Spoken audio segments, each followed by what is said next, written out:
What if someone who actually worked for the company that built the Apollo rocket engines said the moon landing was fake? Bill Kaysing was a former insider at Rocketdyne, the company that built the engines for the Apollo missions.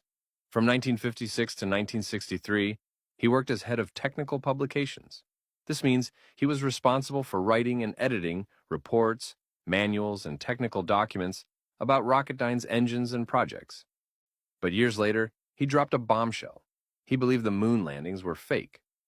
In 1976, he published We Never Went to the Moon, America's $30 billion swindle, arguing that NASA lacked the technology to land on the moon and pointing to inconsistencies in official records.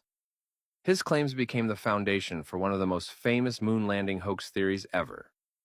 Listen to what he says then. We can match that to some footage. The chances of getting to the moon and returning safely to Earth were something like 0.0017%. In other words, virtually an impossibility. The astronauts were launched with the Saturn V. Then, in order to account for their disappearance, they simply orbited the Earth for 8 days. And in the interim, they showed these fake pictures of the astronauts on the moon. But on the 8th day, the command capsule separated from the vehicle and descended to Earth, as, of course, was shown in films. And of course, we now have the footage of that actually happening as he described. If you haven't seen this, watch my first pinned video.